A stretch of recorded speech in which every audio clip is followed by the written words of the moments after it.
Behold the Lamb of God who takes away the sins of the world.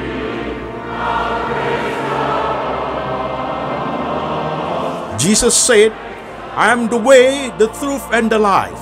No one come to the Father but by me.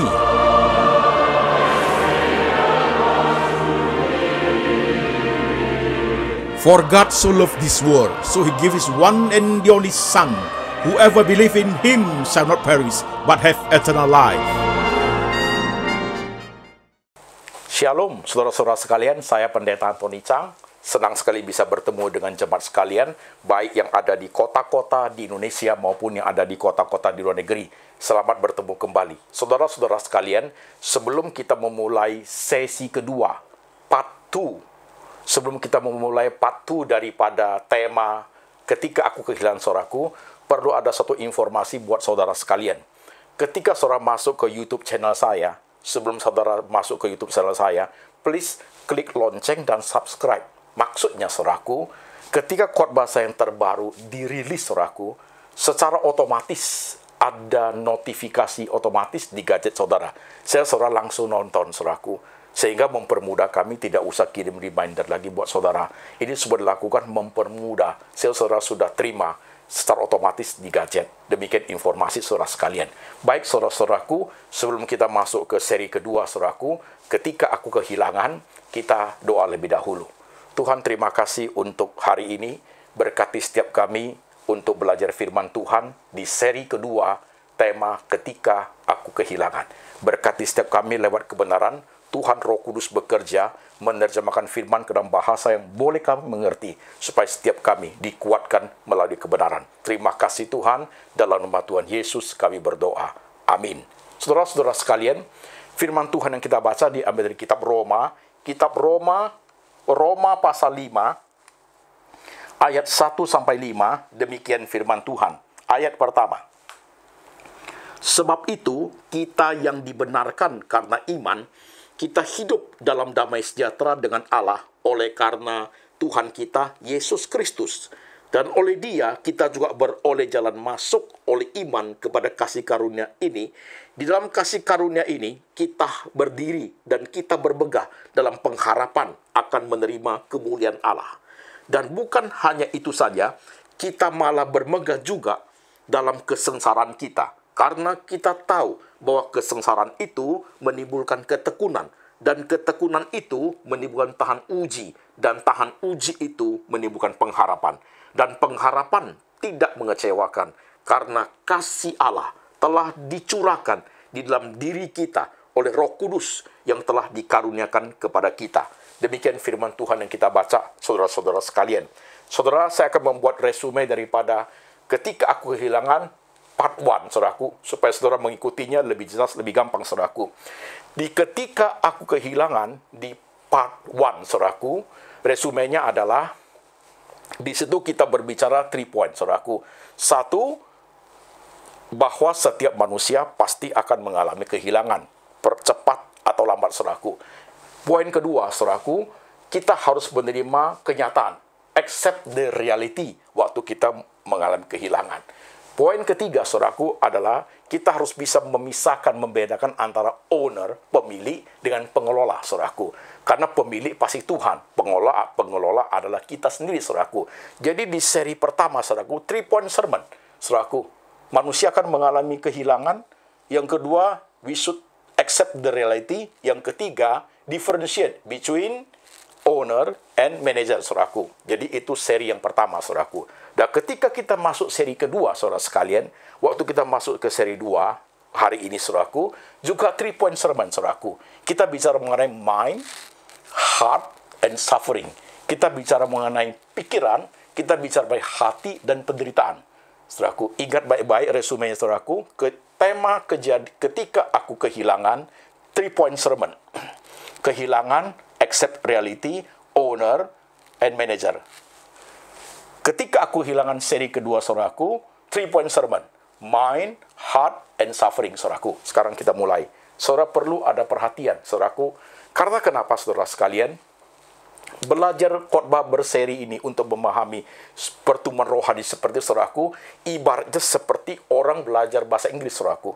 Kalau saudara belum masuk di kelas elementary, vocabnya apa, grammarnya belum kita kuasai dengan baik, saudaraku, kita langsung masuk di kelas intermediate, itu susah, saudaraku, karena harus ada dasarnya. Jadi seri pertama, tema ketika aku kehilangan, menjadi suatu dasar yang baik untuk bisa masuk ke dalam seri kedua, saudaraku. Jadi dalam seri kedua, saudaraku, kita akan belajar sesuatu yang lebih dalam sedikit untuk memahami realita hidup yang kita alami, saudaraku. Oke, nah sekarang kita mulai. Manusia itu unik, saudaraku. Manusia itu unik. Manusia itu diberi hati dan pikiran oleh Tuhan, saudaraku. Dalam pikiran itu ada memori kita, saudara sekalian, kan? Nah, memori yang Tuhan berikan dalam otak kita itu, saudaraku, ada memori yang sifatnya itu bisa secara otomatis terdelete, saudaraku, terhapus. Saya kasih contoh. 3 hari lalu, saudara makan di restoran, makan apa? Saudara nggak ingat lagi, saudaraku. 3 hari yang lalu udah ingat, apalagi yang 3 bulan lalu, kan, saudaraku. Karena itu adalah memori yang secara otomatis dia terhapus. Kalau itu diingat, saudaraku, saudara sekarang umur 60 tahun, kepalanya besar seperti gudang, saudaraku. Ternyata itu terhapus secara otomatis. Tapi ada memori, saudaraku, yang tidak terhapus, saudara sekalian. Tidak bisa dihapus memori itu. Apa itu? Yaitu memori di dalamnya berisi, saudaraku, berisi peristiwa-peristiwa yang bersifat momentum, saudaraku. Contoh tadi, kalau saudara ditanya 3 bulan lalu makan di restoran itu, nggak ingat, saudaraku. Restoran apa, makan apa. Tapi ketika saudara 3 bulan lalu makan di restoran ikan bakar itu, waktu saudara makan di situ, tiba-tiba gempa bumi, saudaraku, jadi kayu di atas itu jatuh, kena kepala saudara, bocor. Saudara nggak akan lupa seumur hidup. Itu peristiwa yang bersifat momentum, saudaraku, begitu. Nah, itu ada di sini, saudaraku. Nggak akan lupa. Apalagi kalau umur sudah 70, waktu pegang kepalanya luka, ini nih, waktu makan di restoran, saudara ingat, saudaraku. Nah, itu memori seperti itu. Itu yang unik, saudaraku. Manusia itu unik sekali, saudaraku. Ada memori yang seperti itu, yang sampai mati pun, sampai akhir hidup pun, saudaraku, saudara nggak akan lupa. You remember, saudaraku. Apalagi masalah hati, saudara sekalian. You remember. Dan manusia itu mempunyai keunikan, saudara. Manusia itu diciptakan Tuhan tidak sama dengan makhluk lain. Dia bisa referring to the past. Dia bisa belajar dari masa lalunya, learn from his past. Dia bisa interaksi dengan masa sekarang yang sedang dihadapi. Dia bisa anticipate for the future. Itu manusia, saudaraku, punya kemampuan besar yang Tuhan berikan seperti itu. Jadi ketika kita berkaitan dengan seri tema ketika aku kehilangan, ketika dikaitkan dengan seri kedua, saudaraku, tentang mind, heart and suffering, saudaraku, memori ini teringat. Jadi untuk seri pertama, saudaraku, kita selalu dengar firman, diteguhkan oleh firman, iya ya, pemiliknya Tuhan Yesus, saya harus menerima kenyataan yang ada, saudaraku. Menerima kenyataan yang ada, accept the reality, tidak berarti besok pagi, saudaraku, saudara lupa semua loh. Enggak loh, saudaraku. Aku sudah lupa nama istriku yang meninggal siapa ya. Aku udah lupa aku hilang apa. Enggak begitu, saudaraku. You still remember. Jadi, accept the reality tidak berarti kita forget. Enggak, saudaraku. Accept the reality berarti you remember forever. Itu dia, saudaraku. Ingat seumur hidup. Karena itu adalah peristiwa momentum, saudaraku. Ingat seumur hidup. Jadi bukan hilang, saudaraku. Bukan. Justru ada dalam diri kita. You remember. Dan saudara sekalian, pada saat menerima kenyataan yang ada, saudaraku, try to accept the reality, ternyata memori itu nggak hilang. Peristiwa yang berkesan, kehilangan istri, kehilangan anak, kehilangan suami, kehilangan rumah, saudaraku, ya, kehilangan dalam banyak hal, kehilangan pacar, pekerjaan, yang kita sebut kemarin di seri pertama, saudaraku, tidak hilang dia. Dia masuk dalam memori kita. You akan ingat seumur hidup, saudaraku. Dan menjadi masalah ketika kita bahas di seri kedua adalah, kita ketika sudah mengalami seperti itu, kita tidak di-isolated from civilization. Kita tidak diisolasi dari lingkungan masyarakat, saudaraku. Enggak loh. Kita tidak hidup sendiri di goa. Enggak, saudaraku. Kita hidup di kalangan masyarakat. Kita berinteraksi dengan lingkungan. Ketemu orang, ketemu teman, kita harus kerja, saudaraku. Kita harus melihat di TV banyak acara, bergaul dengan banyak orang. Dan ketika kita bertemu dengan lingkungan society kita, saudaraku, ya, saya ambil contoh, saudaraku. Suatu hari kita datang ke Starbucks, duduk di situ. Lagi minum kopi. Pas lagi minum kopi, pas di depan itu, teman lama lagi duduk sama mamanya, dia beliin kopi untuk mamanya. Sayang sekali sama mamanya, saudaraku. Itu teman lama, saudaraku. Memori kita, yang 3 tahun lalu kita kehilangan mama karena sakit, saudaraku. Dia ingat kembali, saudaraku. Ada kepedihan di hati. Pikiran pun, mata pun melihat, saudaraku. Itu stimulan. Ya, itu dia hidup, saudaraku. Itu lingkungan yang kita hidupi. Waktu kita sudah nggak punya apa-apa, kita jatuh miskin, saudaraku. Ketika melihat teman naik mobil Mercy terbaru, kita pikir, loh, dulu saya juga punya. Ingat kembali, saudaraku. Tidak hilang tuh memori, saudaraku. Ketika dia ada stimulan dari lingkungan, saudaraku, memicu kita untuk remember, saudaraku, begitu. Dan itu akan menimbulkan luka, menimbulkan kepahitan, menimbulkan pikiran, kok begini, saudaraku. Ini belum selesai. Justru harus ada seri kedua. Jadi kalau seri pertama, saudaraku, hanya mengingatkan manusia itu begini, begitu. Hanya menyadarkan kita bisa mengalami kehilangan. Memberikan kita warning bahwa Tuhan itu pemilik. Katakan itu KKR, saudaraku. Suatu kebangunan rohani. Supaya kita sadar akan hal seperti itu. Tapi tidak selesai loh, saudaraku. Tidak selesai loh. Justru seri kedua adalah suatu follow up yang jauh, yang sama pentingnya dengan KKR yang seri pertama, saudaraku. Yes. Justru seri kedua adalah suatu pemahaman lanjut. So what? The life must go on, saudaraku. Harus hidup terus loh hidup ini. Dan saudara berinteraksi dengan lingkungan loh. Apakah harus pahit seumur hidup? Nah, ini harus kita pahami, saudaraku. Mind and heart. Hati dan pikiran ketika menghadapi our suffering, penderitaan yang kita alami karena kehilangan. So how? Kadang pikiran dengan hati saling tabrakan. Kadang pikiran dengan hati tidak sinkron. Apa yang dikata hati tidak cocok dengan apa yang dipikir, saudaraku. Ketika melihat seseorang lagi pacaran, you luka karena pacarmu, you kehilangan pacar. Pacarmu sudah diambil orang atau sudah meninggal, saudaraku. Waktu hatimu, waktu kamu melihat mereka berpacaran, saudaraku, hatimu sakit. Pikiranmu ngomong, sudahlah. Tapi hatimu tidak mau terima. Gak bisa, saya masih sakit. Atau sebaliknya, hatimu bisa sudah tambah, sudah bisa terima. Tapi pikiranmu berkata, why me? Kenapa saya mengalami? Kenapa tidak orang lain? Jadi hidup ini, saudaraku, adalah the battle of mind and heart. Pertempuran hati dan pikiran, saudaraku. Dua-duanya kadang sinkron. Dua-duanya kadang mendukung. Kadang-kadang berseberangan, saudaraku. Itu adalah hidup kita, saudaraku. Dengan suffering yang kita alami when I lost, ketika aku kehilangan. How to face the reality. Bagaimana menghadapi yang begini, saudaraku. Ini seri 2, saudaraku. Apply dalam peristiwa saudara alami di seri pertama itu. Saya nggak tahu apa, saya nggak tahu saudara alami.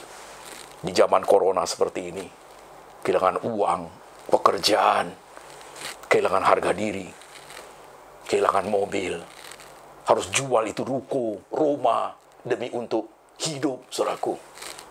Coba apply sendiri. Ini, sama ini. Dia harus dibawa ke dalam firman untuk disinkronkan, saudaraku. Begitu. Dia tabrakan, saudaraku. Di sinilah namanya pelatihan hidup. Melatih diri. Melatih hati. Melatih pikiran dengan menggunakan firman Tuhan yang ada, saudaraku. Tidak serta-merta, saudaraku. Tidak serta-merta. Kerohanian yang baik adalah kerohanian yang bertumbuh step by step lewat apa yang kita alami, saudaraku. Tidak serta-merta. Saudara teriak seperti yang sekarang ini. Teriak-teriak di gereja, saudaraku. Udah sembuh, puji Tuhan. Udah ini, pelepasan terjadi. Sudah. Pulang nangis lagi. Karena memori. Pulang nangis lagi. We fight. Apanya yang dilepasin, saudaraku? Ini masalah hati. Masalah memori. Apa yang dilepasin? We are human. Masalah hati dan memori, saudaraku. Masalah hati dan pikiran. Apanya yang dilepasin? Kalau di dalamnya tidak ada spiritual grieving, berduka cita rohani, dalam tidak ada keberanian untuk menjalani, ayat tadi kita baca, saudaraku, kesengsaraan itu melahirkan ketekunan. Ketekunan itu melahirkan tahan uji. Tahan uji itu melahirkan pengharapan. pengharapan dalam Tuhan itu tidak mengecewakan. Kalau tidak ada itu, kita mau tinggal shortcut, mau pilih langsung jadi. Gak usah bergumul, enggak usah fight for our spiritual life. Hanya cari pendeta, dilepasin, dicabut-cabut. Apanya dicabut, saudaraku? Rumput dicabut, saudaraku. Ini masalah hati dan pikiran mau dicabut kemana? Do you understand dalam hidup ini? Kita doing nothing. Mau enak saja tinggal pendeta doa, selesai pulang. Aku udah merdeka. Tidak merdeka, saudaraku. Karena kita tidak mau menggumuli step by step itu our own life. Saudara sekalian, saudara perhatikan nggak dalam hal ini?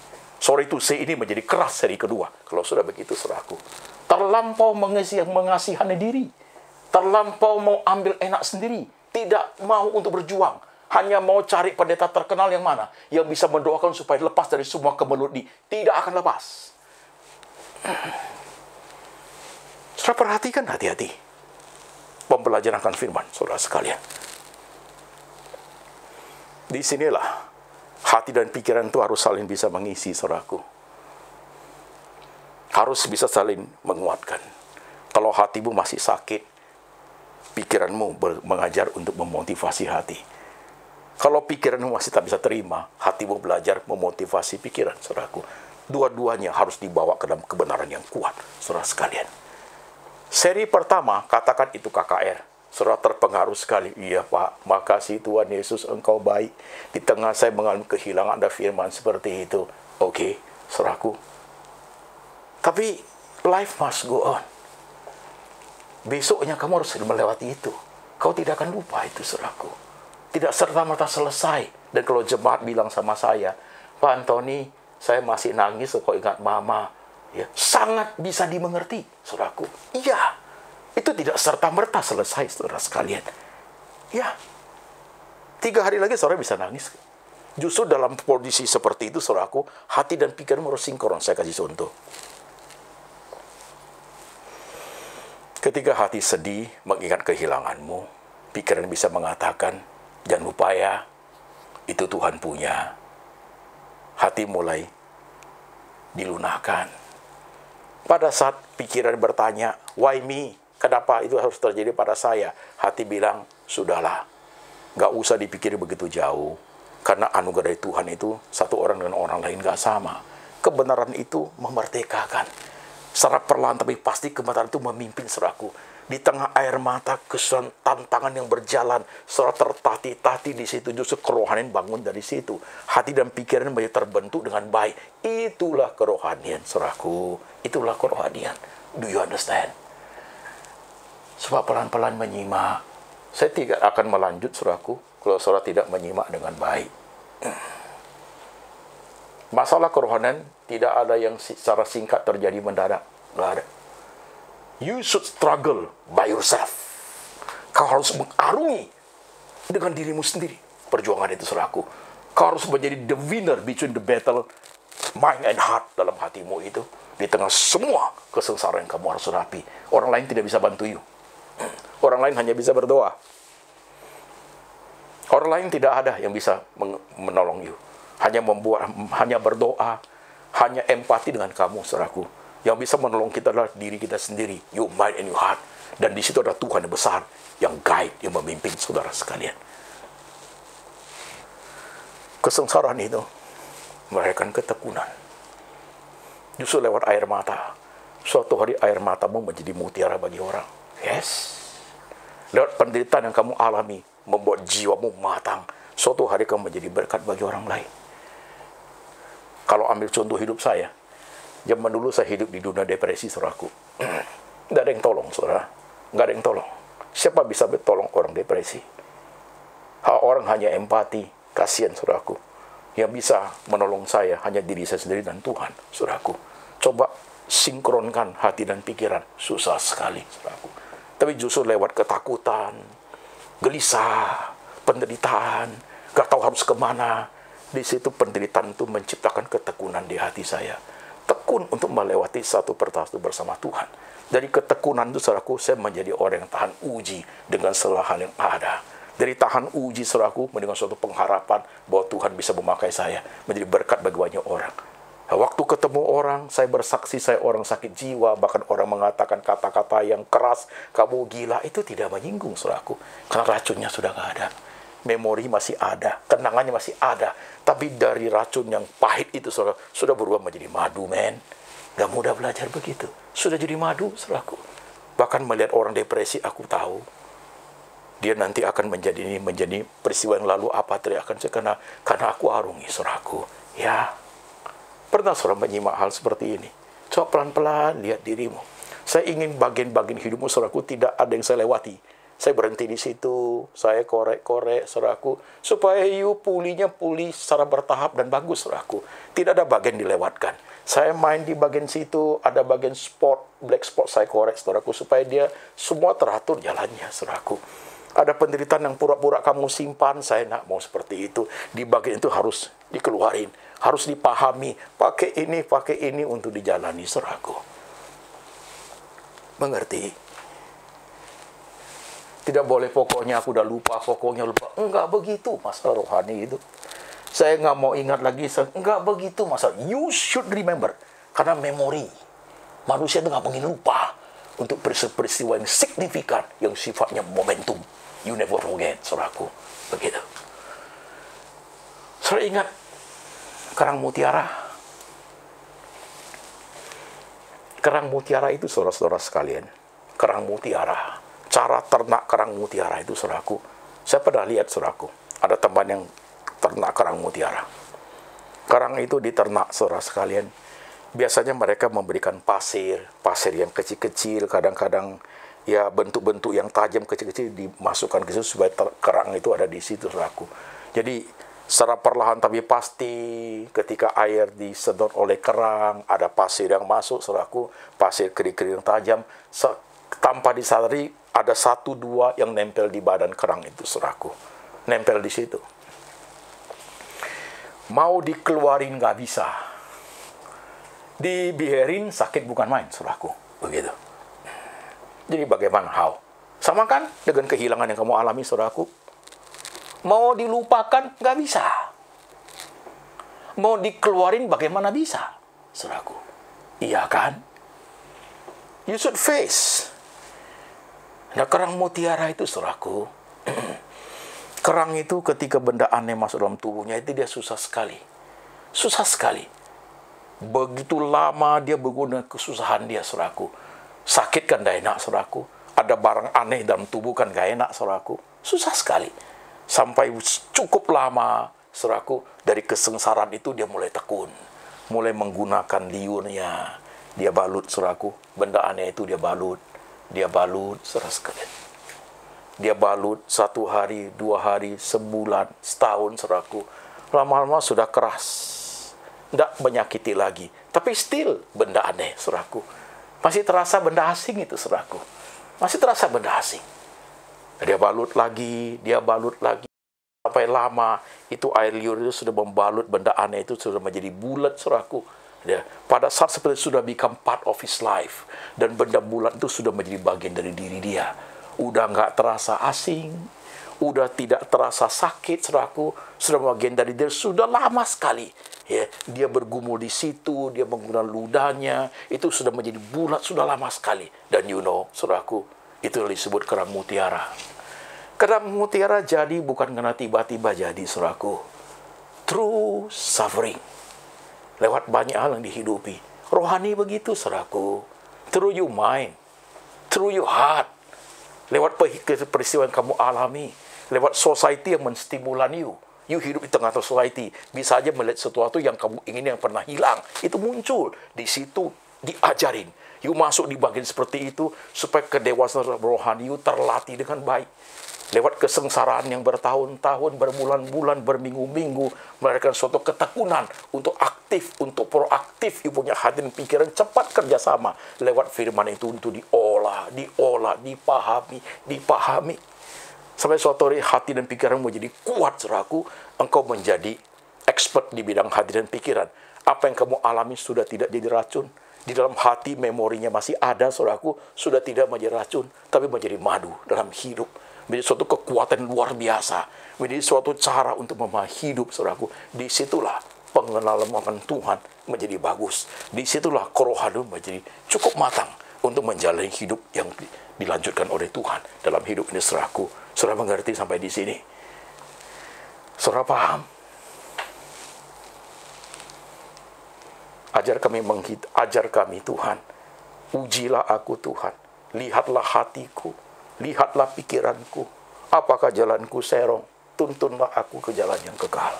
You punya mind, you punya heart. Di tengah realita kehilangan kamu alami, dituntun oleh firman.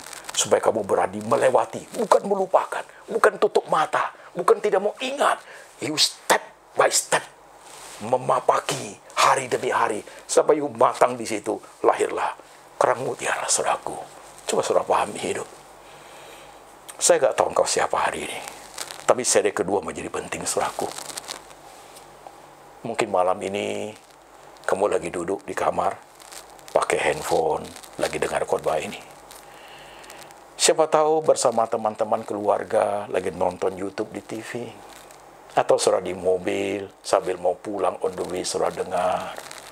Atau saudara di kamar sendiri, tidak ketemu siapa-siapa, sambil meram mata menyimak khotbah hari ini. Tanpa you sadari, saudaraku, firman seperti ini sedang masuk dalam hatimu. Sedang mengetok pintu hatimu untuk mengajari engkau. Firman itu sedang mengajari engkau. Tuhan sedang mengajar engkau untuk berubah, changing your mind and heart dalam hidup ini. Gak usah takut dengan apa yang kamu alami. Justru itu menjadi suatu mutiara yang hebat dalam hidup ini. Baik yang susah, baik yang menyenangkan, baik yang menyulitkan hidup semua. Kalau di tangan Tuhan, saudaraku, engkau melewati satu persatu. Engkau melihat kemuliaan dan kebesaran Tuhan, saudaraku. Do you understand? Kau ngerti firman hari ini? Saya berharap engkau mengerti, saudaraku. Dan khotbah untuk seri kedua, ketika kehilangan ini, tidak serta-merta hari ini selesai. Saudara perlu bergumul. You need time. Saudara perlu bisa mendengarkan berulang-ulang khotbah ini untuk menyimak, mencerna, saudaraku, untuk mempraktekkan.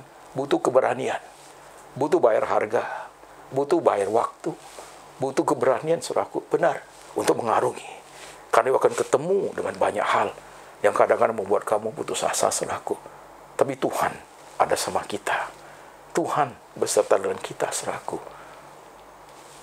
Kesengsaraan menimbulkan ketekunan. Ketekunan menimbulkan tahan uji. Tahan uji menimbulkan pengharapan. Pengharapan tidak mengecewakan. Karena kenapa? Roh Kudus sudah dicurahkan dalam hati kita, saudaraku. Ada roh Tuhan yang mengajar kita mengarungi day by day, week by week, month by month, year by year, sampai kepada suatu kematangan rohani melihat kebesaran Tuhan dalam hidup ini, saudaraku. Mari kita berdoa, saudara sekalian. Saudara teduh sejenak. Lihat hatimu masing-masing. Seri pertama, ketika aku kehilangan, sudah engkau ikuti sebagai suatu KKR, kebaktian kebanggaan rohani buat engkau. Seri kedua di saudaraku adalah suatu follow up supaya hatimu, pikiranmu diperbarui oleh firman. Kau memapaki satu persatu kehidupanmu, diarungi dengan air mata kesulitan. Di situ ada guidance dari Tuhan, ada firman, ada peneguhan hati dan pikiran, ada sinkronisasi hati dan pikiran supaya bisa terima bagian itu dan engkau dipulihkan, ditolong Tuhan step by step. Kau menjadi dewasa rohani. Air matamu kamu berani hapus ketika kamu hal-hal yang kamu tidak boleh nikmati, yang tidak boleh kamu alami, yang tidak mungkin kamu alami lagi, saudaraku. Hatimu menjadi teguh dan tabah, pikiranmu mendukung kata hatimu, dan firman itu selalu meneguhkan engkau. Tuhan, inilah kami. Di tengah semua realita yang harus kami alami, Tuhan, kadang-kadang kami lemah sekali. Kami lemah hati, bahkan kami lemah pikiran. Tapi ada Engkau, Tuhan. Ada Tuhan Roh Kudus yang ada dalam hati kami, yang senantiasa memberikan pengharapan, yang senantiasa mengajar kami kebenaran, supaya hati kami takluk sama Tuhan, pikiran kami takluk sama Tuhan, supaya kami dibawa ke dalam terangnya yang ajaib, hidup dalam kemenangan yang disebut lebih daripada pemenang. Terima kasih, hamba berdoa Tuhan, untuk umat Tuhan, dimanapun di kota manapun di seluruh dunia ini. Ketika mereka mendengar firman ini, Roh Tuhan ada pada mereka. Tangan Tuhan ada meletakkan di kepala mereka. Tangan Tuhan diletakkan dalam hati mereka, supaya mereka teguh, mereka tenang. Damai sejahtera ada pada mereka, supaya mereka boleh hidup, melanjutkan kerohanian mereka bersama pimpinan Tuhan, sampai suatu hari Tuhan panggil setiap kami pulang kembali kepada Sang Pencipta kami. Terima kasih untuk hari ini Tuhan, dengar doa kami. Dalam nama Tuhan Yesus kami berdoa. Amin.